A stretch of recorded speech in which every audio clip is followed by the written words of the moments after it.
Como já foi dito, meu nome é Ramiro.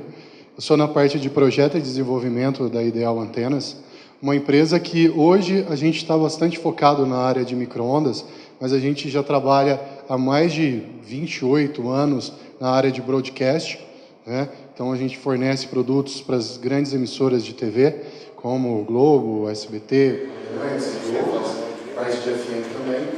E agora a gente está focando bastante na área de micro-ondas, que é um mercado em grande expansão, onde a gente tem tanto a parte de antenas, as parábolas de links, micro-ondas, quanto também a parte de torres e também a parte de postes e metálicos.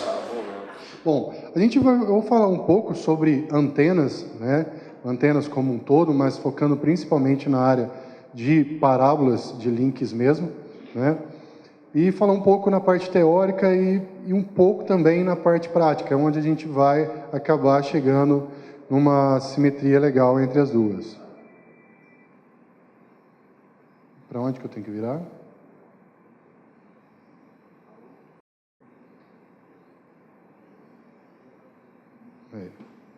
Bom, antes da gente começar a falar sobre a antena em si, a gente precisa saber o que uma antena faz. Qual a principal função dela?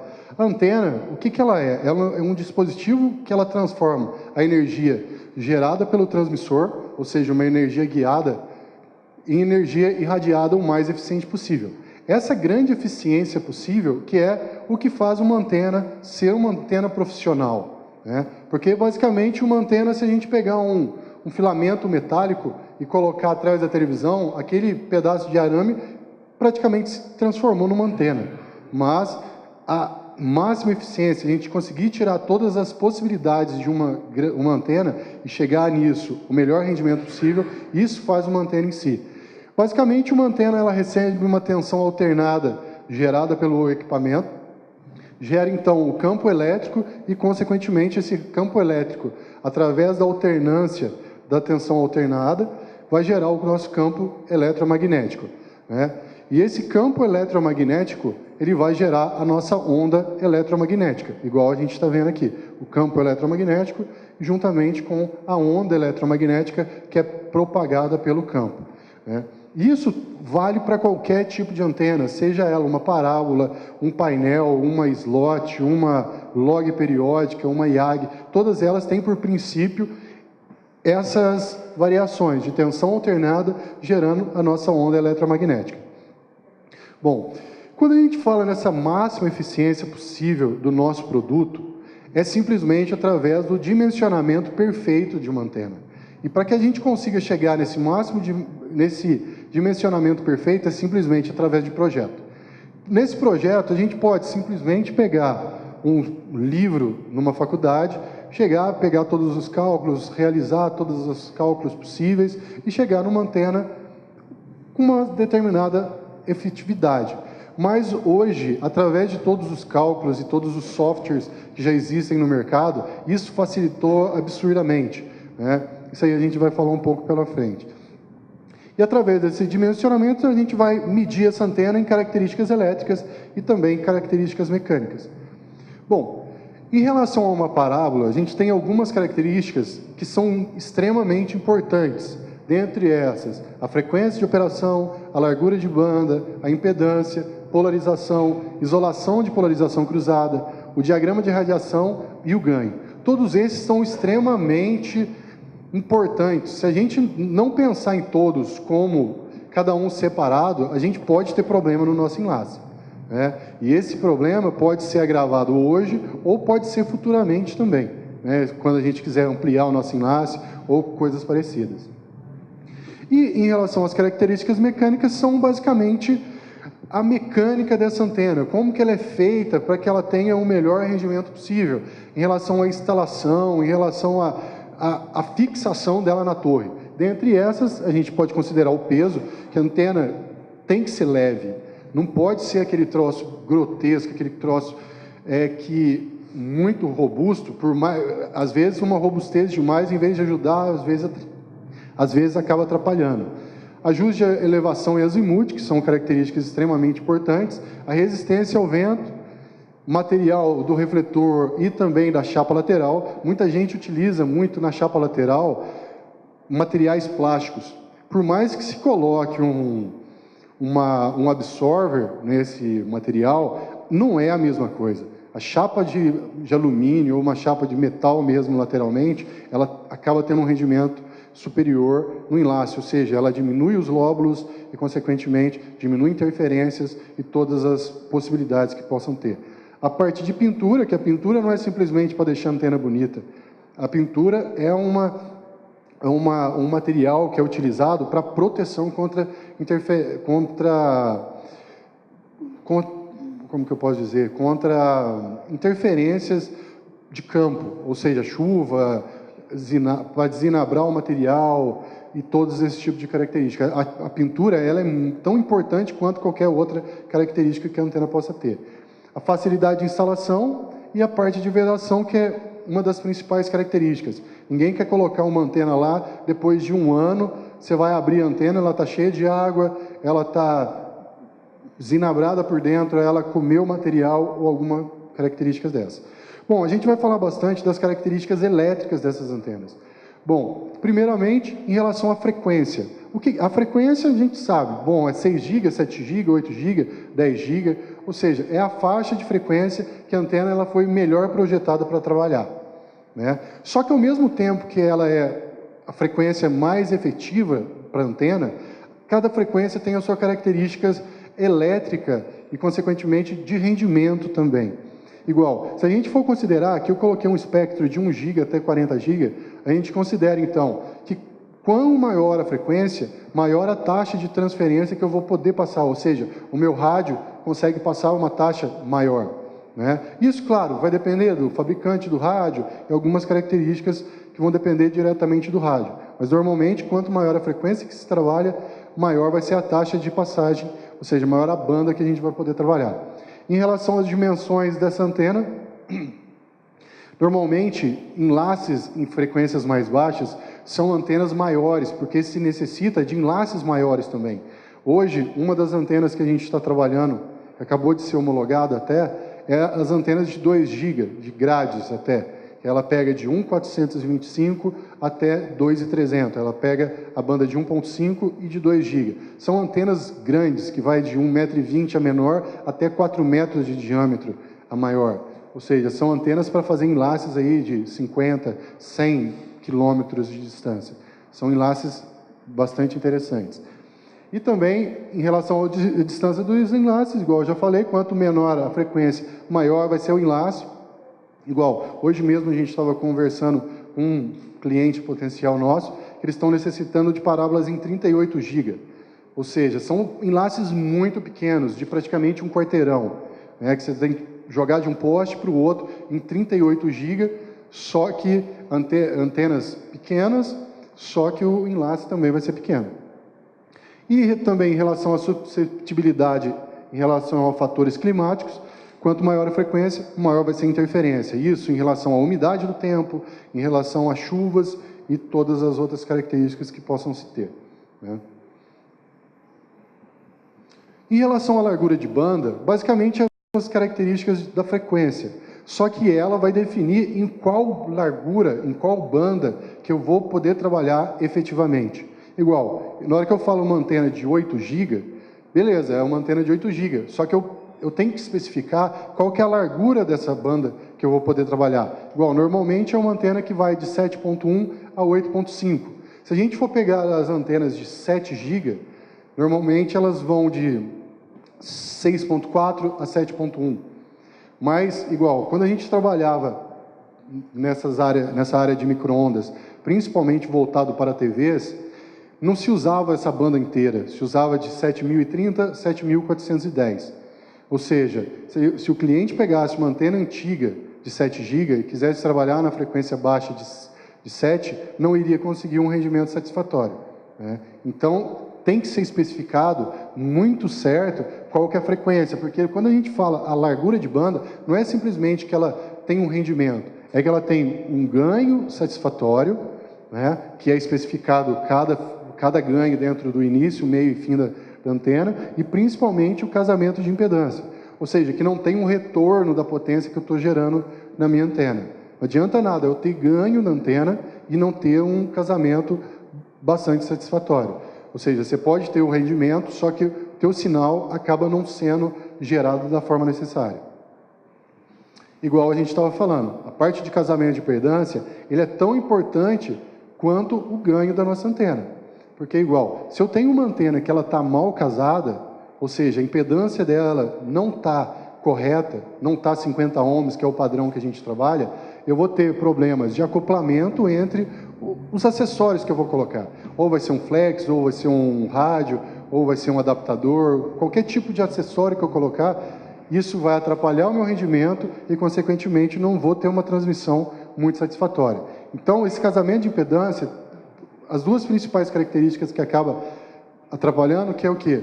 A gente não vai ter a máxima transferência de potência e, principalmente, acaba gerando algumas ondas estacionárias, ou seja, vai gerar uma sobretensão ou também uma sobrecorrente. Então, vai ter problema de rendimento no nosso sistema. Aqui é simplesmente uma ilustração para a gente ver. Se eu tenho um casamento de impedância errado, eu vou jogar 100% da minha potência, claro que eu vou amplificar um pouco da minha potência, só que eu vou ter um retorno muito alto. Se eu tenho esse retorno pode atrapalhar o que está sendo o meu sinal direto. Se ele está em contrafase, isso pode ser um problema que pode ser agravado e, consequentemente, diminuir o rendimento do meu rádio, né? Aqui a gente vê, aqui seria a entrada da antena, né? E aqui saída para o meio, para a atmosfera, e aqui seria a entrada de cabo, adaptador, qualquer outro tipo de coisa. Eu bati na antena, alguma parte eu amplifiquei, mas uma parte eu acabei refletindo. É impossível trabalhar com casamento de impedância zerado, isso é impossível, mas a gente sempre tem que trabalhar com o mínimo possível. Bom, em relação à polarização, a polarização é o quê? Ela basicamente é o plano no qual se encontra a componente elétrica. Claro que isso aí é muito simples, mas o que me importa em relação à polarização? Uma coisa que a gente tem que saber sempre, quando a gente está trabalhando com uma polarização, é que se eu transmito numa polarização X, eu tenho que rigorosamente receber na mesma polarização. Então, se eu transmito em horizontal, eu tenho de receber em horizontal. Se eu transmito em vertical, eu tenho de receber na vertical. Se eu tiver uma despolarização, ou seja, se eu transmitir em horizontal e receber na vertical, eu vou ter uma isolação de mais de 20 a 30 dB. E isso é um problema muito grave quando a gente está trabalhando com enlace. Aqui, simplesmente considerando como que é mecanicamente esse tipo de polarização, né? Aqui a gente, porque tem alguns clientes que acabam, na parte mecânica, sim, até não tem muito problema, porque basicamente, se eu tenho um elemento aqui, o outro aqui, então eu tenho a polarização horizontal aqui e a polarização vertical aqui. Mas em relação também ao guia de onda, o pessoal, às vezes, eles têm pensa um pouco errado, pensa que, bom, se o guia meu está assim, quer dizer que o meu guia é horizontal. Mas não, se o meu guia está nesse formato, quer dizer que o meu guia é vertical, não horizontal, né? Então, assim, ele é um guia vertical e aqui a gente vai ter um guia horizontal. E o importante que a gente tem que saber, que não é simplesmente, eu não tenho que considerar a polarização da minha antena em relação a como a polarização de entrada dela é, mas principalmente como a polarização de saída dela condiciona, né? Vamos supor, aqui eu coloco um guia de inversão de polaridade. Bom, se eu entrei com uma polarização vertical, eu saí com uma polarização horizontal, quer dizer que a minha antena, se eu incluísse uma antena aqui, ela seria horizontal e não vertical. E isso aqui seria o inverso. Se eu entro horizontal, consequentemente, eu vou sair vertical. Então, a gente tem que saber muito bem como a gente está polarizando a nossa antena. Se eu faço o meu projeto em polarização horizontal, eu tenho que saber muito bem como que vai ser a mecânica dessa antena para que ela saia polarizada horizontalmente. Porque, vamos supor, simplesmente eu coloco uma polarização errada, eu posso ter problema de interferência e de N fatores. Vou ter o projeto meu errado e outras características possíveis. Bom, isso de polarização, a gente condiciona muito em relação ao AMT, porque o AMT é hoje, praticamente, o mercado consome extremamente esse tipo de acessório, porque nos dá a possibilidade de trabalhar 2 vezes a capacidade do nosso sistema, simplesmente usando uma estação só, ou seja, usando uma antena só. né? Isso faz com que eu tenha uma menor área exposta, a minha instalação seja mais simples e, principalmente, se vamos supor, se eu alugo uma torre de alguém, se eu coloco dois em um lugar só, dois rádios num lugar só, em uma antena só, eu não preciso pagar o aluguel de duas antenas naquela torre. Bom, aqui simplesmente mostrando em relação à inserção que uma OMT acaba tendo e a isolação que ela tem de uma porta para outra. Então, basicamente, isso aqui é uma OMT de 8 GB, a gente vê que uma OMT ela tem uma perda de 0,1, ou seja, praticamente nada dentro do enlace, né? E uma isolação entre as portas, que seria a porta horizontal e a porta vertical, de mais de 46 dB.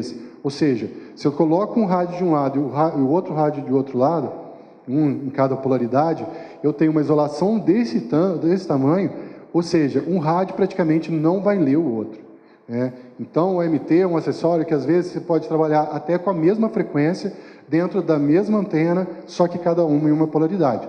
Claro que o mais correto seria cada uma em uma frequência, para diminuir ainda mais as possibilidades de interferência. Mas a gente vê que tem uma isolação bastante alta, né? Aqui simplesmente mostrando como que ela funciona.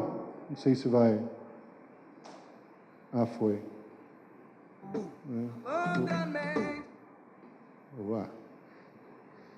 Aqui vai mostrar como que o sinal acaba sendo propagado. Passou ali. Aqui a gente vê, ou seja, eu entrei com uma polaridade, ele vai somente para a polaridade que eu quero. Igual, aqui eu entrei com a polarização vertical, né? Coloquei um CPR aqui vertical, ele veio só para a porta vertical minha. Ele praticamente não vai nada para a porta horizontal minha. Então, isso aí dá uma facilidade muito grande para a gente conseguir trabalhar com grande eficiência em duas polaridades, com o mesmo rádio, na mesma banda de frequência, na mesma faixa de frequência do meu rádio, só com uma isolação bastante satisfatória. Isso vale tanto para o 2+0 ou 1+1, tanto com MT integrada, quanto também com MT compacta, que são dois acessórios bastante interessantes, que são bastante utilizados, né? Então, basicamente, a gente sai de uma transmissão simples para uma transmissão dupla, né? Ou seja, eu vou passar, se eu tenho um rádio, eu vou passar 300 MB, eu trabalhando com isso, eu simplesmente coloco o segundo rádio e consigo passar o dobro de capacidade, né? E, além dessa situação, a gente também... Uma coisa que também, juntamente com a parte de polarização, mas com o acréscimo da híbrida, que a híbrida ela não inverte a polaridade, mas você consegue trabalhar em dois canais distintos, só que daí o rádio, basicamente, que acaba tendo que isolar um pouco mais, porque a híbrida simplesmente faz uma isolação de 20 dB, né? Então, simplesmente fazendo isso, a gente consegue trabalhar com o 4+0, né? 4+0 normalmente se utiliza 50% em cada uma das portas, trabalha então... Só que aqui a gente está vendo, a gente está colocando um flex. Mas o que nós trabalhamos hoje muito é com já tudo acoplado. Ou seja, a gente não tem perdas nenhumas de flex. Isso faz uma melhora gradativa no rendimento. Pode ser meio dB, mas é meio dB em cada ponto, ou seja, 1 dB no nosso enlace. Então a gente tem algumas possibilidades para intensificar e melhorar o nosso enlace. Aqui somente mostrando, né, como que é a imagem, basicamente. Só que o problema do 4+0 é que a gente acaba tendo uma perda de inserção alta, né? Por mais que a gente possa condicionar essa atenuação, essa perda por inserção no projeto, acaba sendo 3,5 em cada ponto, ou seja, 7 dB no enlace. Isso aí, claro, a gente tem que condicionar no projeto, mas a gente tem que tomar bastante cuidado. Igual, uma das coisas que a gente trabalha muito hoje na empresa é, vamos supor, o cliente ele tem uma antena de um outro fornecedor. Só que ele quer transformar aquela antena dele, que é simples, em uma 2+0 ou numa 4+0, a gente simplesmente fornece os acessórios para ele, ele coloca e consegue adaptar o sistema dele da forma que ele quiser. Só que o problema disso é que se o enlace dele estiver crítico, se ele colocar isso aqui, ele vai, em vez de melhorar a capacidade do enlace dele, vai diminuir ainda mais, né? Então a gente tem que tomar bastante cuidado quando a gente está trabalhando com enlace. Bom, outra característica que é tão importante quanto é a parte da isolação de polaridade. Isso é muito importante quando a gente está trabalhando com 2+0. Porque se um rádio ler a outra polaridade, vamos supor, eu coloquei um rádio na horizontal, só que o outro rádio na vertical está lendo eles estão lendo entre si, isso vai ser um problema muito grande, porque, basicamente, os enlaces em si estão se interferindo. E não pode acontecer isso. Igual, normalmente uma isolação em torno de 25, 30, 40 dBs, o normal, né? Aqui fala de horizontal por horizontal em torno de 20 e de 35 aproximadamente de horizontal para vertical. Então a gente consegue trabalhar legal a parte de inversão. Só que se por um acaso os elementos eles não tiverem extremamente polarizado, é tipo 0 e 90, se tiver 0 e 88 graus, a gente vai ter uma realimentação. Pequena, mas já vai ter. E cada vez que eu vou diminuindo mais essa angulação, eu vou piorando gradativamente. Isso é exponencial. Não é aquela coisa, se eu tiver 45 graus, eu vou perder bastante ainda. Não, se eu tiver 45 graus uma antena da outra, praticamente eu leio quase 100% dessa antena. Então, para que eu tenha uma isolação legal da polarização horizontal para a minha polarização vertical, eu tenho que estar rigorosamente 0,90. Por isso que todas as antenas, elas têm alguns ajustes de polarização. Basicamente, vamos supor, numa antena simples eu não estou trabalhando com dupla, então, claro, eu posso trabalhar nisso? Posso, só que ela não vai fazer tanta diferença. Se solta os parafusos, se mexe um pouco, posicionando ali a rotação da entrada da antena, consequentemente eu estou alterando um pouco a polaridade dessa minha antena. Mas o principal, ela é quando ela é uma 2 mais 0. Se esse 2 mais 0, um não tiver rigorosamente 0,90 do outro, a gente vai ter problema. Um vai ler o outro e, consequentemente, vai ter interferência. Então, todas as antenas elas vão com algumas possibilidades de ajuste, e essa possibilidade, você montou a antena, e é no crítico, é na prática mesmo. Não tem como se chegar e falar, roda 2 graus, roda 1 grau. Não tem como. Isso é prático mesmo. Esse que é um dos principais problemas de antena, que muitas das coisas que acabam ocorrendo tem que ser analisada na prática. Não tem como simplesmente chegar no computador, fazer um cálculo e simplesmente isso já nos dá o resultado. É impossível. É muito prático mesmo. Então, basicamente, se trabalha ali, igual, aqui a gente está vendo uma isolação de 30 dB mínima. Ou seja, se eu não tiver 0,90, de 30 aqui, eu vou ter 10, eu vou ter 15 dB. E isso vai ser um problema muito grande na parte de realimentação da antena, né? Bom, em relação ao diagrama de radiação, eu sempre condiciono o diagrama junto com o ganho. Porque sempre que eu altero o meu diagrama, consequentemente eu vou alterar o meu ganho da antena. Isso é sempre. Sempre que eu alterar um, eu vou alterar o outro. Aqui simplesmente é a forma de representação de uma antena, aqui a gente vê uma antena parábola e aqui o diagrama dela. E daí, isso aqui a gente tem, dentro desse diagrama, a gente tira várias informações. O que a gente vai tirar? A gente vai tirar a relação frente-costa, que é aproximadamente uns 30 dB, e cada um desses sobe e desce do meu diagrama são lóbulos. E todos esses lóbulos são tão importantes quanto o meu fecho principal. Claro que o meu fecho principal é onde que eu vou ter o máximo sinal. Mas pensando na antena como um todo, eu preciso saber de todas essas características, né? Por que eu preciso de saber todas essas características? Para que eu não tenha interferência de outra antena no meu rádio, né? Vamos supor, eu estou trabalhando em 8 GB numa serra no Rio de Janeiro. 8 GB no Rio de Janeiro é extremamente complexo, porque tem muito enlace de 8 GB, 7 GB, 6 GB, as principais bandas. Ou seja, se eu não tiver uma antena que ela tem um diagrama extremamente otimizado e que eu saiba como que é esse diagrama real, eu posso ter problema. Coloco uma antena lá, ligo o meu rádio, beleza, está funcionando hoje. Passa uma semana, começa a dar problema. Por quê? Porque às vezes alguém instalou um outro sistema e está interferindo em você. Mas isso tudo, o diagrama de radiação que vai te demonstrar se você vai ou não vai ter problema, né? Então a gente tem que tomar bastante cuidado. Ou seja, sempre que a gente vai trabalhar com o nosso diagrama, a gente tem que saber como que é o diagrama em si, né?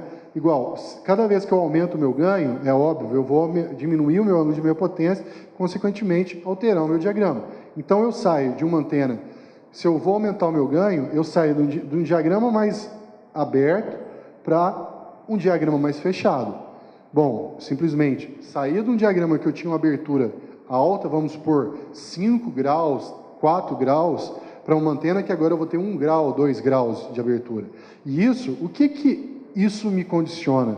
Claro, eu vou fechar o meu enlace muito melhor, porque eu aumentei meu ganho, vou ter mais capacidade, vou ter o meu enlace mais tranquilo. Só que ao mesmo tempo que eu faço isso, eu vou ter uma maior complexibilidade do apontamento, porque ele vai ficar muito mais crítico. Vamos supor, eu trabalhar com uma antena que eu tenho um ângulo de meia potência de 5 graus, é lindo. Eu simplesmente coloco, dou uma mexidinha ali, pronto, acabou, achou o apontamento. Fechou. Só que o problema, quando eu tenho uma antena de abertura muito alta, eu posso ter problema em relação ao apontamento. Ou seja, por isso que a gente tem que tomar bastante cuidado em relação àqueles lóbulos que a gente estava falando, em relação ao meu diagrama de radiação. Igual, tem muita gente que às vezes fala, eu estou com problema de apontamento aqui, tal, não sei o quê. Falou, ó, faz uma coisa, dá uma analisada aí, você pode estar pegando o lóbulo da tua antena. Só que não tem como, porque eu já mexi para tudo quanto é lado. Cara, mas é muito crítico dependendo da antena. Igual, aqui a gente condicionando uma antena de 18 GB de 1,20 m. Hoje a gente vende antena de 18 GB de 1,80 m. Ou seja, o ângulo é menor do que esse. O ângulo de meia potência de uma antena dessa é de 1 grau. Ou seja, meio para um lado e meio para o outro. Em 2 graus depois do zero da minha antena, eu já tenho o meu primeiro lóbulo.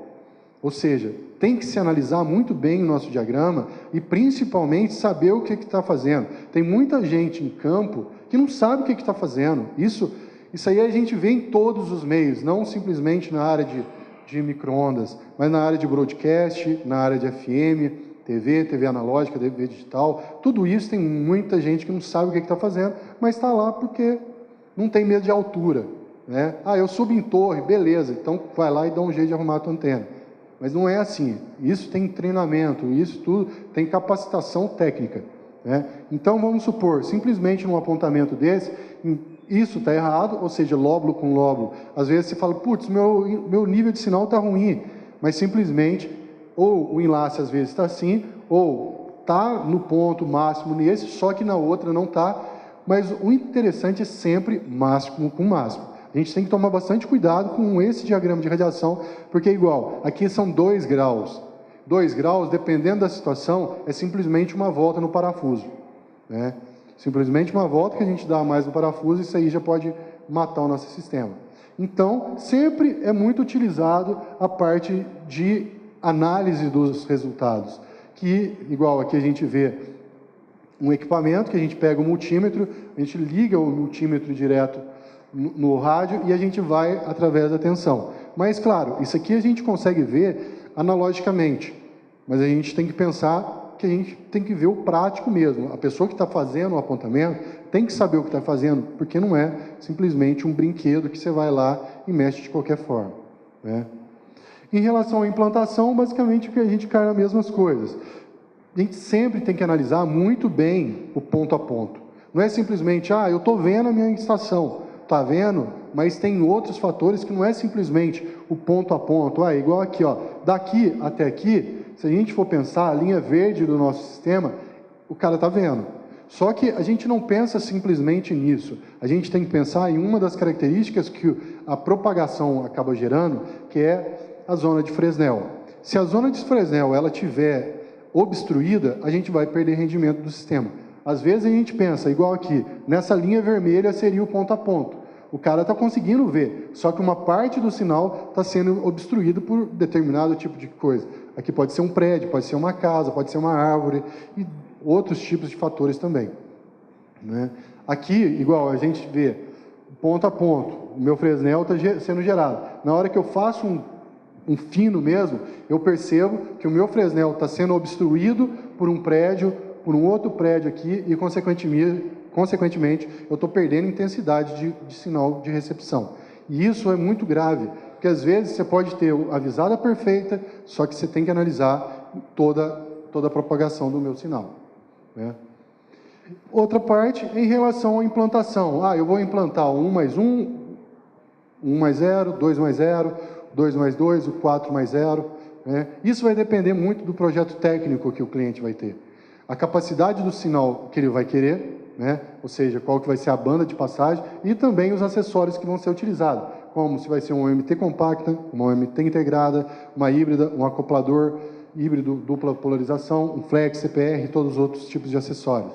A gente vê aqui, em relação ao flex, o flex é interessante, em algumas situações são sim, mas a gente tem que tomar bastante cuidado, porque o pouco que a gente vai perdendo várias vezes, no final acaba sendo bastante perda de nível de sinal, né? Igual, se a gente utilizar um flex na faixa de 6 ou 7, seria de 5.925 até a banda de 7 GB mais ou menos, a gente tem uma atenuação só de 0.3, beleza. Dependendo do meu enlace, isso não vai ser problema, né? Esse 0.3 de um lado, 0.3 do outro, beleza, estou perdendo 0.6. Então não é muito problema. Mas a gente tem que tomar cuidado com outras frequências também. Ou seja, dá para se usar o flex? É óbvio que dá. Mas uma das coisas que a gente sempre condiciona é sempre trabalhar com acoplamento direto. Porque isso não é simplesmente são perdas. Isso aí você vai diminuir a possibilidade de entrada de água, ou seja, menos possibilidade de conexões de entrada de água, menor a possibilidade de alguma quebra de equipamento e todos os outros tipos de possibilidades que a gente acaba tendo, né? Ou seja, eu vou adaptar um cabo. Beleza, pode adaptar um pigtail ali, mas se for sempre direta, é a melhor possibilidade possível. Porque já vedou uma vez, depois não tem mais problema. Então, bom, então é isso. Obrigado. E qualquer pergunta, estamos aí para responder. Obrigado.